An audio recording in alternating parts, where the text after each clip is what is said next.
மோடி 10 ஆண்டுகளாக பிரதமராக இருந்து வருகிறார். திமுக எதிர்க்கட்சியாக இருந்த 2019 முதல் 2024 விட அதிமுக எதிர்க்கட்சியாக இருந்த 2014 முதல் 2019 வரையில் அவர்கள் எதிர்க்கட்சியாக செம்மையான பணியை செய்தார்கள் என்பதுதான் நான் நம்புகிறேன். நான் ஒரு விவசாயி, சாதாரண விவசாய குடும்பத்தை சேர்ந்தவன் சொன்ன பழனிசாமி, எடப்பாடி பழனிசாமி வேளாண்மை திருத்த சட்டத்தில் வந்து ரோட்ல நின்று இவ்வளவு பேர் போராடுறதுக்கு காரணமான சட்டத்தை ஏற்றுவதற்கு அதிமுக எம்பிக்கள் வாக்களித்தார்களா இல்லையா?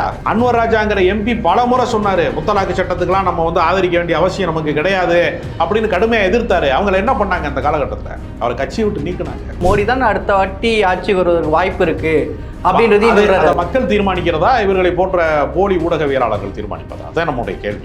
பொன் ராதாகிருஷ்ணன், தமிழிசை சவுந்தரராஜன் ரோடா அலைஞ்சிட்டு இருக்காங்க. யாராவது டெபாசிட் வாங்குவாங்களா? நான் கேட்கிறேன். ஒரு ஆளுக்கு டெபாசிட் வாங்கக்கூடிய தகுதி இருக்கு அந்த கட்சியில? ஒண்ணுமே கிடையாது. இவனா சொல்லிட்டு 18% வளர்ந்துட்டாங்க, 19% வளர்ந்துட்டாங்க, 5 இடம் ஜெயிச்சிருவாங்க, இவனா சொல்லிட்டு இருக்கான். நீயா சொல்லிட்டு இருக்க வந்து என் பேரு கோபாலகிருஷ்ணன் சொல்லிட்டு இருக்க. உன்னை சப்பானி தானே ஊருக்குள்ள சொல்றாங்க.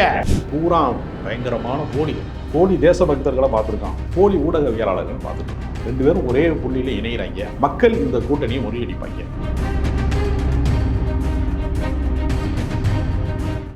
வாகை தமிழ் நேயர்களுக்கு வணக்கம். இன்றைக்கு நாம் சந்திக்க இருப்பவர் ராஜகம்பீரன் அவர்கள். வணக்கம். வணக்கம். ஒரு பேட்டி ரெட்பிக்ஸில் வெளிவந்திருக்கு. சவுக்கு சங்கரும் அதனுடைய ரிப்போர்ட்டர் ஃபெலிக்ஸும் பேசுகிறாங்க. ஏன் அதிமுகவை ஆதரிக்கணும் அப்படின்னு பல விஷயங்களை பேசியிருக்கிறாரு. நீங்கள் சொல்லுங்கள், திமுகவுக்கு எதற்கு வாக்களிக்கணும், அதிமுகவுக்கு ஏன் வாக்களிக்கக்கூடாது? அதிமுகவை பொறுத்தவரையில் திமுகவினுடைய ஒரு ஜெராக்ஸ் காப்பி தான் அதிமுக தொடக்க நிலையில்.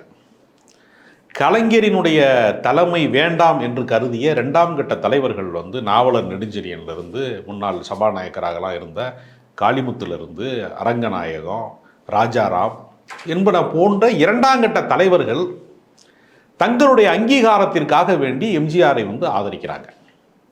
அது ஏறத்தாழ எப்படின்னா ஓவர்ஃபுல் ஆயிடுச்சு. எல்லாமே வந்து அதிகபட்சமான ஆட்கள் வந்து ஒரு கட்சியில் வந்து இணையும் போது அங்கே வந்து ஆட்களுடைய தேவை வந்து இல்லாமல் போயிடும்.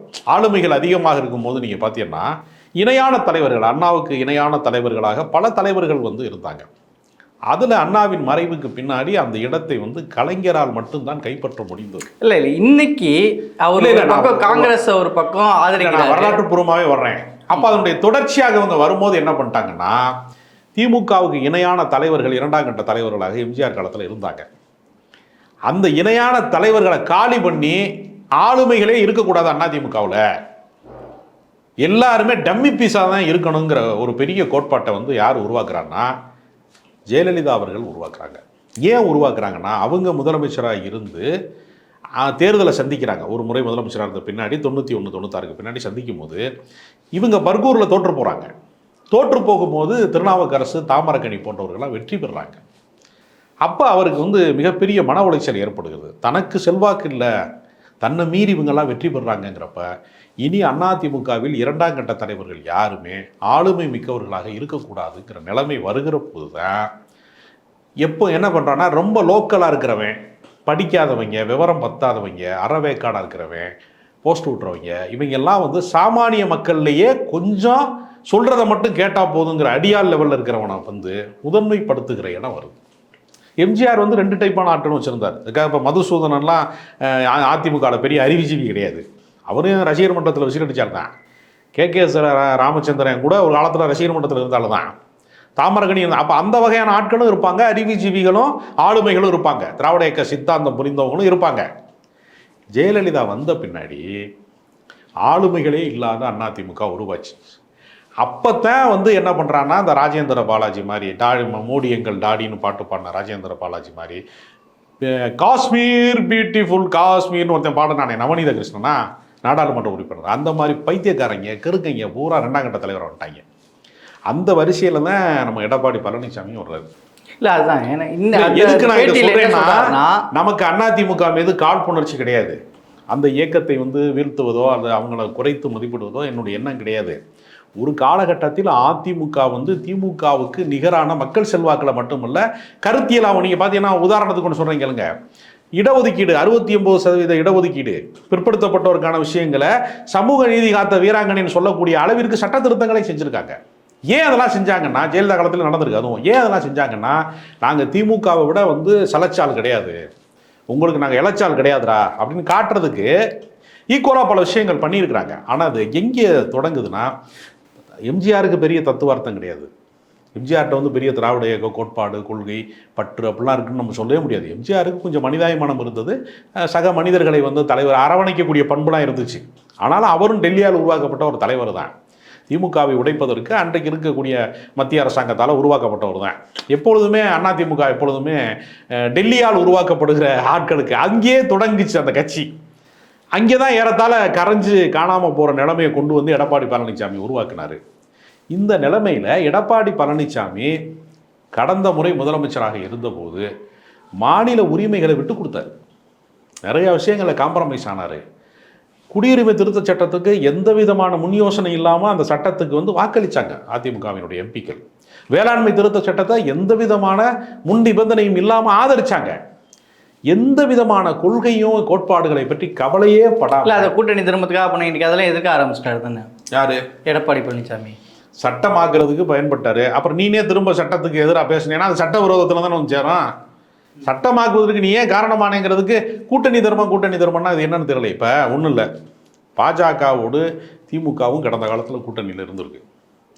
ஆனால் அந்த தேர்தல் அறிக்கையை நீங்கள் படித்து பாருங்கள். அவர் சொல்கிறாரு, ராமர் கோயில் கட்டுவதில் எங்களுக்கு உடன்பாடு இல்லை. கலைஞர் சொல்கிறாரு, இது ஒரு அதிகார பகிர்வு தான். 3 கோரிக்கைகள் கருத்தியலாக அவர்களும் நாங்களும் வேறங்கிறத அவர் குறிப்பிடுறாரு.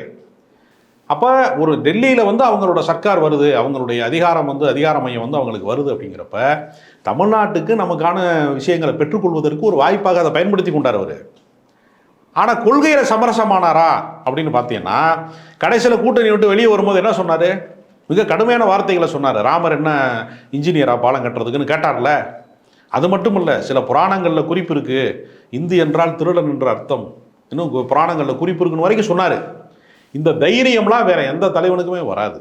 அதுதான் இன்னைக்கு அந்த பேட்டியில் கூட சொல்கிறாங்க, காங்கிரஸ் ஆட்சி வரணும், ஆனால் தமிழ்நாட்டில் டிஎம்கே தோக்கணும், அதிமுக தான் ஓட்டு போடணும் அப்படிங்கிற இந்த முரண்பாடு ஏன் இவர்கள் போன்றவர்களுக்கு வர்றதுக்கான காரணம் என்ன? அவங்க காங்கிரஸ் கூட்டணியில் வந்து அங்கே இருக்கக்கூடிய கட்சியினுடைய தலைவர்கள், 2ஆம் கட்ட தலைவர்களோ முன்னணி தலைவர்களோ கூட யாருமே சொல்லலை ராகுல் காந்தி தான் பிரதமராக வர வேண்டும்னு. முதலில் வந்து இந்தியாவில் ஒலித்த முதல் குரலே வந்து மு.க. ஸ்டாலின் தான். அப்போ அதே மாதிரி இந்தியா கூட்டணிக்கு வந்து அதாவது முன்னத்தி ஏறுன்னு சொல்லுவாங்க, ஒரு விஷயத்திற்கு ஒரு ரோல் மாடலாக மாறுகிற இயக்கமாக வந்து ஏறத்தாழ வந்து திமுக தான் இருக்குது. திமுக எது வரைக்கும் பாதிச்சிருக்குன்னா, இன்றைக்கு அவங்க வெளியிட்டிருக்கக்கூடிய அந்த காங்கிரஸினுடைய தேர்தல் அறிக்கையை படிச்சேன்னா, திமுகவினுடைய பல கோரிக்கைகள் வந்து அங்கே தேர்தல் அறிக்கையாக மாறி இருக்கு. பல விஷயங்கள், உதாரணத்திற்கு 50% மட்டுமே இருக்கக்கூடிய அந்த இடஒதுக்கீட்டினுடைய விஷயங்களை அதிகப்படுத்தணும், 50க்கு மேலே அதிகப்படுத்தணும், 50% மேலே அதிகப்படுத்தணும் அப்படிங்கிற விஷயம் அதில் இருக்குது. அங்கன்வாடி பணியாளர்களுக்கெல்லாம் வந்து ரெட்டிப்பாக வந்து அதற்கான ஊதியம் தரப்படணும் அவங்களுக்கு அப்படிங்கிற விஷயம் இருக்குது. பல விஷயங்கள் திமுகவால் பேசப்பட்ட விஷயங்கள் இருக்குது. இப்போ உதாரணத்திற்கு திமுக சொல்லுகிறது, மாநில சுயாட்சி குறித்து திமுக தொடர்ச்சியாக பேசி வருது. அப்போ புதுச்சேரியை மாநில அந்தஸ்துக்கு உயர்த்த வேண்டும், மாநிலமாக மாற்ற வேண்டும், யூனியன் பிரதேசத்தை மாநிலமாக மாற்றணும். ஆனால் பாஜகக்காரன் என்ன செய்கிறான்னா, ஏற்கனவே மாநிலமாக இருந்த காஷ்மீரை யூனியன் பிரதேசமாக மாற்றுறான். இப்போ தலைகீழ் மாற்றமாக இருக்குது எல்லாமே. பாஜக பண்ணுறது வந்து எப்படின்னா, ரொம்ப பேருக்கு வந்து பாஜக ஆட்சி வந்து ஊழலற்ற ஆட்சி, அந்த ஆட்சி இந்த ஆட்சின்னு ஒரு பொய்யான ஒரு முகத்தை உருவாக்குறான். அதில் பல பேருக்கு புரியாத விஷயம் என்னென்னா, கார்ப்பரேட் மயமாக்கப்பட்ட ஊழல் இருக்குல்ல, அது சாமானிய மக்களை பாதிக்காதுன்னு சில பேர் நினைக்கிறான். இப்போ நிலக்கரி ஊழல் நடக்கிறது, தேர்தல் பத்திரத்தின் மூலமாக வேதாந்தா நிறுவனத்திலிருந்து பணம் வாங்குறாங்க, இப்படி பல கார்ப்பரேட் நிறுவனங்கள்கிட்ட வந்து இவங்க அமலாக்கத்துறையை முதல் கட்டமாக அனுப்பி, ரவுடி அனுப்புறது மாதிரி அனுப்பி மிரட்டி அதை தேர்தல் பத்திரமாக கன்வெர்ட் பண்ணி நிறையா காசு பண்ணுறாங்கல்ல. இப்போ சாதாரண மக்களுக்கு புரியும்படியாக சொல்கிறேன். இந்த விஷயத்தில் இந்த தேர்தலுங்கிறது இந்தியாவில் யார் ஆள போகிறது, பாஜகவா காங்கிரஸா அப்படின்ற இடத்துல தான் இப்போ இருக்குது. இந்த இடத்துல தமிழ்நாடுடைய அரசியல் அப்படிங்கிறது, இந்த இடத்துல பாஜக வீழ்த்தப்படணும், அதற்கு இணையான கூட்டணியாக இன்றைக்கி திமுக இருக்காங்க, திமுக பக்கம் ஒரு பக்கம் ஆதரவு தராங்க. அதிமுகவுக்கு இந்த இடத்துல சேர்ந்தால் தான் எதிர்கட்சியாக அதிமுக அதுக்கு போராடும். மத்தியில் எந்த ஆட்சி இருந்தாலும் அதிமுக அதை எதிர்த்து போராடுகிற சக்தி இருக்குன்னு இவங்க சொல்கிறாங்களே. அதிமுக அப்படி கடந்த காலங்களில் இருந்திருக்குது. கடந்த காலங்களில் மோடியா லேடியான்னு வந்து ஜெயலலிதா கேட்டாங்க. அப்போ ஒரு வலிமை மிக்க அமைப்பாக இருந்தது. 40 வெற்றி பெறக்கூடிய அளவுக்கு அவங்களுக்கு வந்து தேர்தல் வலிமை இருந்தது. அப்போ கூட ஜெயலலிதாவிற்கு நீ என்னடா இந்துத்துவ கோட்பாட்டில் பெரிய ஆளு, உன்னையோட நான் தாண்டா பெரிய ஆளு. ஏன்னா சட்டசபையிலே நான் ஒரு பாப்பாத்தின் பதிவு செஞ்சவங்கல்ல, ராமருக்கு வந்து அயோத்தியில் கோயில் கட்டாமல் வேற எங்கே கட்டுறதுன்னு கேட்டவங்க தானே, இங்கேருந்து செங்கல் அனுப்புனவங்க தானே. அதனால அவங்களுக்கு வந்து என்னன்னா நீ என்னடா நீனும் ஒரு மாநில முதலமைச்சர், மோடியும் ஒரு குஜராத்தில் ஒரு மாநில முதலமைச்சர், நான் தமிழ்நாட்டோட மாநில முதலமைச்சர், நீ என்ன எனக்கு லீடராக இருக்கிறது அப்படிங்கிற ஒரு தெனாவட்டு அவங்களுக்கு இருந்துச்சு. அன்றைக்கு வந்து கட்சி வலிமையாக இருந்தது. இன்று எடப்பாடி பழனிசாமி சொல்ல முடியுமா மோடியா எடப்பாடியா அப்படிங்கிற ஸ்டேஜ் இருந்துச்சுன்னா, ஒருவேளை அவர்கள் வலிமை மிக்க வாக்காளர்களுடைய ஒரு பெரிய செல்வாக்கு மிக்க ஒரு அரசியல் கட்சியாக இன்றைக்கு இருந்தாங்கன்னா, ஒருவேளை அவங்க சொல்றதை நம்ம ஏற்கலாம். அந்த இடத்துல அவங்க இல்லையே, அதான இப்ப நமக்கு இருக்கு. அவங்க கிட்ட சில இரண்டாம் கட்ட தலைவர்கள் பேசியிருக்காங்களாம், அதிமுக வந்து பாஜக கூட்டணி போகாது, தொங்கா விழுந்தாலும் அது போகாதுன்னு சொன்னாங்களாமா. இல்லை, அது வந்து அவங்க நிரூபிக்கணும். அதாவதுங்க சில விஷயங்களை வந்து, அதாவது 1000 சொற்களை விடவும் ஒரு செயல் சிறந்தது. நீங்கள் எவ்வளவோ விஷயங்களில் வந்து பாஜகவுடைய இது பின்னாடி நாங்கள் போக மாட்டோம்னு சொல்லியிருக்கீங்க. கடந்த காலங்களில் உங்கள் ஹிஸ்ட்ரி என்ன? நான் ஒரு விவசாயி, சாதாரண விவசாய குடும்பத்தை சேர்ந்தவன் சொன்ன பழனிசாமி, எடப்பாடி பழனிசாமி, வேளாண்மை திருத்த சட்டத்தில் வந்து ரோட்டில் நின்று இவ்வளோ பேர் போராடுறதுக்கு காரணமான சட்டத்தை ஏற்றுவதற்கு அதிமுக எம்பிக்கள் வாக்களித்தார்களா இல்லையா? அன்வர் ராஜாங்கிற எம்பி பல முறை சொன்னார், முத்தலாக்கு சட்டத்துக்கெல்லாம் நம்ம வந்து ஆதரிக்க வேண்டிய அவசியம் நமக்கு கிடையாது அப்படின்னு கடுமையாக எதிர்த்தாரு. அவங்கள என்ன பண்ணாங்க அந்த காலகட்டத்தில்? அவரை கட்சியை விட்டு நீக்கினாங்க. அப்போ குருமூர்த்தி வந்து போய் வந்து ஓ பன்னீர்செல்வத்தை போய் தியானம் இருன்னு சொன்னாருன்னாங்க. நீலாம் ஒரு ஆம்பளையாடா அப்படின்னு அவர் பேசுகிறாரு. உனக்கு ஆண்மை இருக்கான்னு கேட்குறாரு. இப்படிலாம் வந்து அதிமுகவை முழுக்க கொண்டு போய் பாஜகவின் காலடியில் அடமானம் வச்சா பரவாயில்ல, வித்துட்டாங்களே மொத்தமாக. சரத்குமாருங்க எடப்பாடி பழனிசாமி என்ன வித்தியாசம்? சரத்குமார் கட்சி இன்னைக்கு அதெல்லாம் எதிர்த்து நிற்கிறாரு தானே, மீடியா வந்தா பார்த்துக்கலாம், போய்க்கலாம், வந்துக்கலாம் அப்படின்னு தான் சொல்றாருமா. அது பெயர் அளவில் சொல்றாங்க. அவர்கள் உறுதியாக நிற்பார்கள் என்பதற்கு யார் உத்தரவாதம் தர முடியும்? திமுக உறுதியாக இருப்பாங்க, நீங்க எப்படி உத்தரவாதம் தரீங்க? திமுக உறுதியாக நிற்பதற்கு என்ன காரணம்னா, நான் ஒன்றும் இல்லை, இப்பொழுது அவர்கள் அதிகாரத்தில் இருக்காங்கல்ல, அவர்கள் நினைத்திருந்தால் இந்த 3 ஆண்டு காலத்தில் எத்தனையோ மத்திய அரசாங்கத்தினுடைய நிதி வந்து தமிழ்நாட்டுக்கு வரவே இல்லை. அது வெள்ள நிவாரணமாக இருந்தாலும் சரி, தேசிய பேரிடராக இருந்தாலும் சரி, ஜிஎஸ்டியாக இருந்தாலும், ₹1 வந்து 28 பைசா கொடுத்ததாக இருந்தாலும் சரி, எல்லா விஷயத்திலையுமே மாநில அரசுக்கு எதிராகத்தானே அவங்க இருக்காங்க. ஏன் அவங்க காம்ப்ரமைஸ் ஆகலை? எடப்பாடி பழனிசாமி காம்ப்ரமைஸ் ஆனார்ல, இடி வந்துடும், வருமான வரித்துறை வந்துடும்ங்கிற அச்சத்தில் தானே அவர் காம்ப்ரமைஸ் ஆனார். ஏன் வந்து மு க ஸ்டாலின் அவர்கள் இந்த திராவிட மாடல் அரசு ஏன் பாஜகவோடு ஏன் சமரசமாக போகவில்லை? அவர்களுக்கு நெருக்கடி இல்லையா? இன்றைக்கு வந்து ஒரு மாநில அமைச்சராக இருந்த செந்தில் பாலாஜி இப்போதும் சிறையில் தானே இருக்கார், ஜாமீன் கிடைக்காம. பொன்முடி மீது வழக்கு மறுபடியும் தூசி திட்டப்படுகிறதுல, மறுபடியும் அடுத்தடுத்த தலைவர்கள் மீது வழக்குகள் பாய்கத்தானே செய்யுது. இல்ல ஒரு தொங்கு சட்டமன்ற தொங்கு பாராளுமன்றம் வருது, 20 சீட்டு வந்தா பாஜக ஆட்சி அமைக்க முடியும் அப்படிங்கிற ஒரு சூழல் வருது அப்படின்னா திமுக போக மாட்டாங்களா? அன்றைக்கு அப்படி ஒரு சூழ்நிலை வந்தால் நிபந்தனையோடு கூடிய ஆதரவு தான் அடிப்பாங்க. இவ மாதிரி நிபந்தனையற்ற ஆதரவு அளிக்க மாட்டாங்க. அதிமுகவுக்கும் திமுகவுக்குள்ள வேறுபாடு என்னன்னா, பாஜக பக்கம் அவங்க போகவே மாட்டாங்க திமுக அப்படிங்கிற உத்தரவாதத்தை யாரும் அளிக்க முடியாது. நம்ம யதார்த்தத்தை நம்ம பேசணும். அப்போ முதல்ல வந்து மோடி ஆட்சி முடிவுக்கு வந்துவிடும், எல்லா இடத்திலும் செல்வாக்கு இல்லாமல் அவர்கள் வீழ்ந்து கொண்டிருக்கிறார்கள், அவர்களுடைய அம்பலப்பட்டாங்க. இனி வந்து மீண்டும் வந்து பாஜக ஆட்சிக்கு வராது, இதை யதார்த்தம். ஒருவேளை வந்தால், அத்தைக்கு ஒருவேளை மீசை முளைத்தால் அப்படிங்கிற மாதிரி கேள்வி கேட்குறாங்க. அப்புறம் மாமான்னு கூப்பிடணுமான்னு கேட்குறாங்க. அவங்க அந்த மாமா பயல்களுக்காக நம்ம இதை சொல்ல வேண்டியிருக்கு. ஒருவேளை அப்படி ஒரு நிலைமை வந்தால் நிபந்தனையோடு கூடிய ஆதரவு வேண்டுமானால் ஒருவேளை அளிக்கலாமே தவிர, இந்த மாதிரி நெடுஞ்சான் கிடையாக கிடக்கக்கூடிய ஒரு சாஷ்டாங்கமாக விழுந்து கிடக்கிற இடத்துல வந்து நிச்சயமாக திமுக போகாது. இல்லை, அவங்க என்ன சொல்ல வராங்கன்னா, எதிர்கட்சியாக வந்துச்சு அப்படின்னா திமுக வந்து கடந்த காலங்களில் செயல்படவே இல்லை, அதிமுக தான் 2014-19 வரை சிறப்பாக செயல்பட்டாங்க. என்ன செயல்பட்டாங்க? விவசாய விஷயத்துக்காக அவங்க வந்து 22 நாள் முடக்கம் பண்ணாங்கன்னு சொல்றாரு. என்ன முடக்கம் பண்ணாங்க? பாராளுமன்றத்தை நடத்த முடியாமல் இந்த விஷயத்தை எடுத்து பேசினாங்க. இப்போ இவங்கெல்லாம் கர்நாடகா விஷயத்துக்கு என்ன பேசுகிறாங்க, நீட்டுக்கு என்ன பண்ணியிருக்காங்கன்னு கேட்குறாரு. அதாவது மாநில அரசினுடைய அதிகாரத்துக்கு அப்பாற்பட்ட இடத்துல தான் நீட் இருக்கிறது. அதை வந்து தீர்மானிக்கிற இடத்துல வந்து அது இன்றைக்கு கூட முன்னாள் மத்திய நிதியமைச்சராக இருந்த ப. சிதம்பரம் அதற்கு விளக்கம் சொல்லியிருக்காரு. பல பேர் சொல்கிறான், காங்கிரஸ் காலத்தில் தான் வந்து நீட்டே கொண்டு வரப்பட்டுச்சு அப்படிங்கிற தகவலை திரும்ப திரும்ப சொல்கிறாங்க. நாங்கள் கொண்டு வரல அப்படின்னு முன்னாள் நிதியமைச்சர் ப. சிதம்பரம் இன்றைக்கு ஒரு கருத்து தெரிவித்திருக்கிறார். என்ன காரணம் சொல்கிறாருன்னா, ஒருத்தன் உச்ச நீதிமன்றத்தில் போய் வழக்கு போடுறான், இந்தியா முழுமைக்கு வந்து மருத்துவ கல்வி இந்த மாதிரியான உயர்கல்வியினுடைய முறைகள் வந்து ஒரே மாதிரி அமைக்கப்படணும் அப்படின்னு ஒருத்தன் போய் வழக்கு போடுறான். வழக்கு போட்டதன் வழியாக அந்த ஜட்ஜ்மெண்ட் வருது. அந்த ஜட்ஜ்மெண்ட்டை அமல்படுத்த வேண்டிய இடத்துல அன்றைய மத்திய அரசாங்கம் இருந்தது. ஆனால் நாங்கள் மாநில அரசை நிர்பந்தப்படுத்தவில்லை அப்படிங்கிற ஒரு கருத்தை அவர் சொல்றாரு. இன்றைக்கு வந்து மாநில அரசு விரும்பவில்லை என்றால் அதிலிருந்து விலக்கு பெறுவோம் அப்படிங்கிறத அவங்க சொல்றாங்க. அப்போ எல்லா பழியையுமே தூக்கி என்ன செய்யறான்னா, ஒன்று மாநில அரசு மேலே போடுறான், இல்லை காங்கிரஸ் மேலே போடுறான். இவனுக்கு என்னன்னா விருப்பம் என்னன்னா வெளியில் சொல்லி கொடுறாங்களே தவிர உண்மையில் அவர்கள் மீண்டும் மோடி வர வேண்டும் என்கிறதா அந்த நடுநிலை வேடத்திலே நடிக்கிறவர்கள். இல்லை, அதான் அந்த விஷயத்தில் கருத்து கணிப்பெல்லாம் நான் திமுக இங்கே 39 இடங்களே வெற்றி பெறும் அப்படின்னா அந்த கருத்து கணிப்புலாம் பார்க்கறதில்ல அப்படின்றாரு. அந்த பேட்டிலேயே சொல்றாரு மோடி தான் அடுத்த வாட்டி ஆட்சி வருவதற்கு வாய்ப்பு இருக்கு அப்படின்றது மக்கள் தீர்மானிக்கிறதா இவர்களை போன்ற போலி ஊடகவியலாளர்கள் தீர்மானிப்பதா? அதான் நம்முடைய கேள்வி. மக்கள் தானே ஏன் மோடி மீண்டும் வந்து வரமாட்டார் அப்படிங்கிறது மிக முக்கியமான விஷயம் என்னன்னா, இந்த நாட்டிலே 51% பேர் விவசாயிகள். விவசாயிகளினுடைய வயிற்றில் அடிக்கக்கூடிய அரசாக இந்த ஒன்றிய அரசு இருக்கிறது. அப்போ அவங்க என்ன, விவசாயிகள் நிச்சயமாக வாக்களிக்க மாட்டாங்க. மணிப்பூரில் வந்து பெண்களை நிர்வாணப்படுத்தி வன்புணர்வு செய்து ஊர்வலமாக அழைத்து வந்து மிக மோசமாக பெண்களை நடத்தியிருக்கிறாங்க. நிச்சயமாக பாஜகவில் இருக்கிற பெண்கள் கூட பாஜகவுக்கு வாக்களிக்க மாட்டாங்க. ஏன் நான் உறுதியாக சொல்கிறேன்னா, பாஜகவிலிருந்து தப்பித்து வந்த நடிகை கௌதமியிலிருந்து, காயத்ரி ரகுராமிலிருந்து பல பேர் நீங்கள் பாருங்கள், ஏதோ ஒன்று ஒரு விவரம் தெரியாமல் ஒரு ஆளை மாற்றி கூட்டிகிட்டு போயிட்டாங்க விஜயதரணியை மட்டும். நீங்கள் பெரும்போது தப்பிச்சு வந்த ஆட்கள்லாம் பாருங்கள். காயத்ரி ரகுராமே சொல்லுது, 10 வருஷம் இவங்க அப்படி சொன்ன பொய்களை என்னால் தாங்க முடியல. அப்போ அவங்கெல்லாம் வந்து இடம்பெயர்றதுக்கு என்ன காரணம்னா, இந்த கட்சி மிக மோசமான ஒரு அரசியல் கட்சி. அப்போ பெண்களுக்கு எதிரான கட்சி, இது கொள்கை ரீதியாகவும் எதிரான கட்சி. அதனால் இவர்கள் வந்து பழங்குடியின பெண்ணை நாங்கள் ஜனாதிபதி ஆக்குவோம் அப்படின்னு அவங்க சொல்லுவாங்க. ஒரு தலித்தை ஜனாதிபதி ஆக்கணும். நம்ம கேட்குறோம், ஏன் தலித்தாக்கணுன்னு கேட்குறோம் நம்ம. அப்போ இவர்களுடைய உள்நோக்கம் என்ன?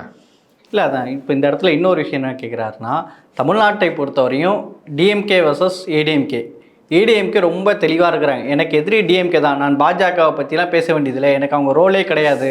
தமிழ்நாட்டில் எதுக்கு பாஜக எதிர்ப்பு போய் ஏடிஎம்கே பேசணும்னு ஒரு கேள்வி கேட்குறாங்கல்ல, இதுக்கு என்ன சொல்கிறது? தான் ரொம்ப பெரிய தந்திரம் இருக்கிறது.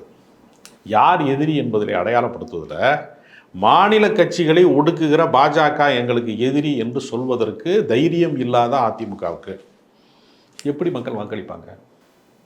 இவ்வளவு காலம் எங்களை ஒடுக்கி இந்த கட்சியவே உடைத்திருக்கிறாங்க. இன்னைக்கு வந்து பன்னீர்செல்வம் ராமேஸ்வரத்தினுடைய அந்த கடைசி முனையில் போய் நின்றுக்கிட்டு, கடைசியில் தனுஷ்கோடி பக்கத்தில் போய் நின்றுக்கிட்டு மொத்த பலாப்பழத்தோடு நிற்கிறாரா இல்லையா? சுயேட்சை வேட்பாளர் ஆகிட்டான்ல. 3 முறை இடைக்கால முதலமைச்சராக இருந்தவரை சொந்த தொகுதியில் கூட போட்டியிட முடியாமல் பண்ணி, உடைய சம்மந்தமே இல்லாமல் கடைசி காலத்தில் காசி ராமேஸ்வரம் போகணுன்ற மாதிரி கொண்டு வந்து நிப்பாட்டிட்டான்ல. இந்த கட்சியை உடைத்திருக்கிறானா இல்லையா? சசிகலாவை செயல்படாத ஆளாக மாற்றினானா இல்லையா? சசிகலாவை பற்றி விமர்சனங்கள் வேறு, ஆனால் அவரை செயல்பட விடாமல் மாற்றிட்டானா இல்லையா? ஒரு கிங் மேக்கரை போல வாழ்ந்தவங்களை இல்லாமல் பண்ணிட்டானா இல்லையா? இன்னைக்கு எடப்பாடி பழனிசாமிக்கு வந்து எந்த விதமான மரியாதையும் இல்லாத அளவுக்கு மோசமாக அவரை நம்ம விமர்சிப்பதற்கு காரணமாக இருப்பது பாஜக தானே காரணம். அப்போ இந்த பாஜகவை எதிர்க்க மாட்டேன், ஸ்டாலின் எதிர்ப்பேன்னா என்ன? ஸ்டாலின் பிரதமர் வேட்பாளர் நினைக்கிறாரா? நடக்கிறதுனா மாநில கட்சிகளுக்கான தேர்தலா? சட்டமன்ற தேர்தலில் நீங்கள் திமுகவை வந்து அதிமுக எதிர்க்கிறது நியாயமான விஷயம். நடக்கிறது பிரதமருக்கான தேர்தல், நாடாளுமன்றத்துக்கான தேர்தல். நாடாளுமன்ற தேர்தலில் போய் ஸ்டாலினை எதிர்க்க வேண்டிய அவசியம் என்ன இருக்கிறது? அவர் என்ன நாடாளுமன்றத்தில் வந்து போட்டிடுறாரு? அவர் திமுக வந்து பிரதமர் வேட்பாளராக யாரையும் நிறுத்திருக்காங்களா? இல்லை, திமுக காரனா பிரதமராக போனாங்க. 3 ஆண்டு கால ஆட்சியினுடைய அதிருப்தியை வந்து இந்த இதில் தானே காட்ட முடியும். உங்களுக்கு வந்து மேற்கொண்டு ஒரு அக்ரிமெண்ட் கொடுத்துட முடியுமான்னு கேட்குறாங்க. ஆட்சி மீது ஏதாவது விமர்சனம் இருந்தால், அதிருப்தி இருந்தால், அந்த அதிருப்தியை உருவாக்கியது பாஜக தானே, அந்த அதிருப்தியை உருவாக்கியது மத்திய அரசாங்கம் தானே. இப்போ நீங்கள் வந்து வெளில வந்தப்போ எங்களை பார்க்க வரலைன்னு ஒருத்தன் சொல்கிறேன்னு வச்சுங்க, பார்க்க வந்தாங்க, அதுக்கான அந்த நிவாரணம் கொடுக்க முடியாமல் போனதுக்கு என்ன காரணம்? ஒன்றிய அரசு பேரிடர் நிதி தராமல் போனது காரணம். நீட் தேர்வை வந்து ரத்து செய்ய முடியாததுக்கு என்ன காரணம்? ஒன்றிய அரசினுடைய அழுத்தம் தானே காரணம். இப்போ இங்கு ஒருவேளை வந்து மாநில அரசு தோற்று போனதாக இவர்கள் சொல்லுகிற இடங்கள் எல்லாமே ஒன்றிய அரசால் தோற்கடிக்கப்பட்ட இடம் தானே. அது மாநில அரசு வந்து விரும்பாமல் இல்லையே. இப்போ நான் என்ன கேட்குறேன்னா, இப்போ வந்து சிஏஏ சட்டம் மாதிரியான விஷயங்களை வந்து, குடியுரிமை திருத்த சட்டம் மாதிரியான விஷயங்களை திமுக ஆதரித்திருக்கிறதா? அதற்கு எதிரான மிகப்பெரிய பேரணி அவங்க நடத்தினாங்க. அப்போ கருத்தியல் ரீதியாக திமுக சரியான பாதையில் பயணிக்கிறது. திமுகவை விடவும் சிறந்த முற்போக்கான புரட்சிகரமான மாற்று சிந்தனை கொண்டிருக்கக்கூடிய சமூக நீதி கோட்பாட்டுடைய ஒரு அரசியல் இயக்கம் கட்டமைக்கப்பட்டால் நம்ம திமுகவை விட பெட்டரான ஒரு கட்சி இருந்தால் நம்ம ஆதரிக்கலாம். அவங்க என்ன கேட்குறாங்கன்னா, நீ அதை விட மோசமான ஆளா இருந்து எப்படி ஆதரிக்கலாம்? என்ன கேள்வி கேட்குறாங்கன்னா, திமுகவுக்கு மக்களோட அவங்களுக்கு மினிஸ்ட்ரி தான் முக்கியம், தமிழக மக்கள் நலன்லாம் அவங்களுக்கு கிடையவே கிடையாது அப்படின்றதான் அவங்களுக்கு குற்றச்சாட்டு. என்னங்க ஆண்டி மடமாங்க, அரசியலில் இருக்கிறவன் மினிஸ்டர் ஆகிறதுக்கு எம்எல்ஏ ஆகிறதுக்கு தான், அதிகாரத்தை கைப்பற்றுறதுக்கு தான் அரசியல் கட்சியில் இருப்பான். இது என்ன ஜாமியார் மடமா? அது சைவ மடங்களை பெரிய பெரிய வைணவ மடங்கள்னு சொல்லக்கூடிய இந்த உலகத்தில் நான் பற்றே இல்லாமல் இருக்கிறேன்னு சொல்கிறவனே பல கோடி சொத்து வச்சிருக்கிறானே. ஜக்கி வாசுதேவ மாதிரி ஆளுகள்லாம் ஒரு தனி அரசாங்கத்தை நடத்துறாங்களே, அது சரியாது? எது நீங்க சொல்றது சரியா? கார்பரேட் சாமியார்களை தனி சாம்ராஜ்யத்தை நடத்தும் போது ஒரு அரசியல் கட்சி வந்து அமைச்சராவதற்கு பிளான் போடாம அப்புறம் ரோடோட பரதேசியத்தில் இருக்க அண்ணாமலை மாதிரி டெபாசிட் வாங்க முடியாம தெரியல கட்சி நடத்துறான் திமுக காரன். அண்ணாமலை மாதிரியே இந்த வானதி சீனிவாசன் அதை கூட விடுங்க, இந்த பொன் ராதாகிருஷ்ணன், தமிழிசை சவுந்தரராஜன் எல்லாம் ரோடோட அலைஞ்சிட்டு இருக்காங்க. யாராவது டெபாசிட் வாங்குவாங்களா? நான் கேட்குறேன். ஒரு ஆளுக்கு டெபாசிட் வாங்கக்கூடிய தகுதி இருக்கா அந்த கட்சியில்? ஒன்றுமே கிடையாது. இவனா சொல்லிக்கிட்டு இருக்கிறேன் 18% வளர்ந்துட்டாங்க, 19% வளர்ந்துட்டாங்க, 5 இடம் ஜெயிச்சிருவாங்க அப்படி இவனா சொல்லிட்டு இருக்கான். நீயா சொல்லிக்கிட்டு இருக்க வந்து நான் என் பேர் கோபாலகிருஷ்ணன் சொல்லிக்கிட்டு இருக்க. உன்னை சப்பானி தானே ஊருக்குள்ள சொல்றாங்க. திமுக எங்க மக்கள் நலனா எங்க நின்றுக்குங்கிறதா அவங்களை போன்றவர்களுடைய மக்கள் நலனா எங்க நிக்கலன்னு நான் கேட்கிறேன். இப்போ ஒன்றும் இல்லைங்க, திமுகவுடைய சாதனைகளை சொல்லி ஓட்டு கேட்க முடியும். காலை உணவு திட்டம் 17.5 லட்சம் குழந்தைகளுக்கு காலை உணவு திட்டம் வந்து அரசு பள்ளிக்கூடங்களில் வழங்குறாங்கல்ல. இது யாராவது மறுக்க முடியுமா? ஒரு குழந்தை வந்து பசியோடு இருக்கிற குழந்தை வந்து மாடு மேய்ச்சிக்கிட்டு இருந்துச்சு, ஏன்டா பள்ளிக்கூடத்துக்கு போலேன்னு காமராஜர் கேட்டார். அவர் முதலமைச்சர் கூட அந்த பையனுக்கு தெரியலை, ஸ்கூலுக்கு போனால் பள்ளிக்கூடத்துக்கு போனால் நீயா சோறு போடுவேன்னு கேட்டான். அப்படிங்கிறதுக்கு மதிய உணவு திட்டம் கொண்டு வந்த காமராஜர் மகத்தான தலைவர் நம்ம ஒப்புக்கொள்கிறோம்ல. அதை சத்துணவு திட்டமாக பின்னால் எம்ஜிஆர் மாற்றினார். அது காலை உணவு திட்டமாக மாற்றுவது கலைஞர் காலத்தில் கூட நிகழலையாது. இவ்வளவு நிதி நெருக்கடி இருக்கக்கூடிய சூழ்நிலையில் மகளிர் உரிமை தொகை வந்து ஒவ்வொரு பெண்களுக்கும் 1000 ரூபா கொடுக்குறாங்களே. எங்கள் வீட்டில் நான் என்னுடைய கிராமத்தில் தினசரி வீட்டு வேலை செய்யக்கூடியவங்களுக்கு கிராம பகுதியில் நடக்கிற உண்மையை சொல்கிறேன். தினசரி எங்கள் வீட்டுக்கு வந்து சுத்தம் பண்ணி எல்லாம் பண்ணுறவங்களுக்கு வெறும் 1000 ரூபாய் தான் கிராமப்புறங்களில் ஊதியமாக இருக்குது. அந்த 1000 ரூபாயை உரிமை தொகையாக அரசாங்கம் அவங்களுக்கு கௌரவிச்சு கொடுக்குதே, உரிமை தொகைன்னு கொடுக்குது. மகளிருக்கு வந்து பேருந்து பயணத்தை வந்து இலவசமாக்கி இருக்கிறாங்க. அது மட்டுமல்ல, அரசு பள்ளிக்கூடங்கள் சாமானிய வீட்டு குழந்தைகளுடைய மேலே அக்கறை செலுத்துகிறாங்க. எத்தனையோ விஷயங்களில் வந்து திமுக முற்போக்கான செயல்பாடுகளை வந்து முன்னெடுத்து செல்லுகிறது. அது சாதி மதத்தை தூண்டலை, வன்முறையை தூண்டலை, எங்காவது குழப்பம் விளைவித்து எவனாவது ஏதாவது நடக்கும் அப்படிங்கிறதுக்காக அந்த பாஜக காரன் சுற்றிட்டு வர்றான்ல, அந்த மாதிரி எதுவுமே இல்லையே. இல்லை, அதான் நிறைவாக நான் ஒரு கேள்வி நினைக்கிறேன். இப்போ இவங்களை போன்ற என்ன சொல்கிறாங்கன்னா, மத்தியில் காங்கிரஸ் ஆட்சி மாற்றம் வேணும், ஆனால் தமிழ்நாட்டில் காங்கிரஸ் 9 இடங்களையும் தோற்று போகணும் அப்படின்ற 10 இடங்களையும் தோற்று போகணும் அப்படின்றாங்கன்னா இவர்கள் போன்றவுடைய அரசியலை எப்படி புரிஞ்சுக்கிறது? எனக்கு ஒரு கண்ணு போனாலும் பரவாயில்ல, எதிரிக்கு 2 கண்ணும் போகணும்னு சொல்லுவாங்கல்ல. உனக்கும் கண்ணு போகக்கூடாது, எதிரிக்கும் 2 கண்ணும் போகக்கூடாதுங்கிறது தான் ஜனநாயகம். இவங்க என்ன சொல்கிறாங்கன்னா, இவங்கெல்லாம் அழியணும்னு எதிர்பார்க்குறாங்க. இவங்களுடைய உள்நோக்கம் வந்து என்னென்னா, மீண்டும் மோடி வரணும், மீண்டும் பாஜக அரசு வரணும், கார்ப்பரேட் நலன்களை பாதுகாக்கிற இந்த கார்ப்பரேட் கல்வர்களினுடைய ஆட்சி தொடரணும்னு விரும்புகிறாங்க. மதவாதம் எல்லா ஊரையுமே மணிப்பூர் மாதிரி மாற்றலான்னு நினைக்கிறாங்க, கலவர பூமியா. எல்லா மாநிலத்தையுமே காஷ்மீர் மாதிரி துண்டு துண்டாக உடைக்கலான்னு இவங்க எதிர்பார்க்குறாங்க. குஜராத் கலவரம் மாதிரி ஒவ்வொரு ஊர்லையுமே மத கலவரங்கள் நடக்கணும்னு இவங்க எதிர்பார்க்குறாங்க. சாதி ரீதியாக ஒரு நாட்டினுடைய பிரதமர் என்ன சொன்னார்? நல்ல சாதியில் பிறந்திருக்கிறார் அண்ணாமலைன்னு சொல்லிட்டார். அப்போ அண்ணாமலையை தவிர மற்றவங்களாம் நல்ல சாதியில் பிறக்கலைன்னு சேர்த்து சொல்லிட்டதா தான் அர்த்தம் அதுக்கு. அப்போ இப்படிப்பட்ட ஒரு மோசமான இந்த கூட்டத்தை, மதவாத, சாதியவாத, பிளவுவாத, வெறுப்பு அரசியலை முன்னிலைப்படுத்துகிற இந்த பிற்போக்கு ஆட்சி, இந்த கார்ப்பரேட் பயங்கரவாதத்தினுடைய ஆட்சியை வேறறுப்பதற்கு சமூக நீதி கோட்பாட்டை முன்னிறுத்துகிற இடத்துல திமுக, காங்கிரஸ், இந்தியா கூட்டணி இருக்கிறது. இதை விரும்பாதவர்கள் கொள்ளைப்புறமாக வந்து வேற மாதிரி நேரடியாக, அதாவது என்ன செய்வாங்கன்னா, ஒரு சாஸ்திரமாக ஒன்று சொல்லுவாங்க. பலசர கடையில் போய் அண்ணாச்சிட்டு போய் சீனி இருக்கா, சக்கரை இருக்குது, பருப்பு இருக்கா, இல்லை இதுதான் இருக்குது, இல்லைன்னு சொல்லக்கூடாதுங்கிறதுக்காக பருப்பு இருக்கா அப்படி கேட்டால் உளுந்து இருக்கு, சீனி இருக்காக சக்கரை இருக்கு, வெள்ளை இருக்கா இல்லைன்னு சொல்லிடக்கூடாது, வெள்ளை இருக்கா கருப்பட்டி இருக்கு. இதைத்தான் இவங்க பேசுகிறாங்க. நேரடியாக ஒன்றை மறுப்பதற்கு பதிலாக அதை இல்லாமல் செய்ய வேண்டும் என்பதற்காக வேண்டி இந்த மாதிரி கூக்குரல் போடுறாங்க. இவங்க பூரா பயங்கரமான போலிகள், போலி தேசபக்தர்களை பார்த்துருக்கோம், போலி ஊடகவியலாளர்களை பார்த்துட்ருக்கோம். 2 பேரும் ஒரே புள்ளியில் இணைகிறாங்க. மக்கள் இந்த கூட்டணியை முறியடிப்பாங்க. இவர்கள் ஒரு நாளும் மக்களுக்கு பயன்பட மாட்டான். அத்வானிக்கு அதானிக்கான ஆளுகளை மக்கள் ஏற்க மாட்டான். சரி, நிகழ்ச்சியில் பங்கேற்று உங்களுடைய கருத்துக்களை பகிர்ந்து கொண்டமைக்கு நன்றி. மற்றொரு உரையாடலில் சந்திப்போம். நன்றி, வணக்கம்.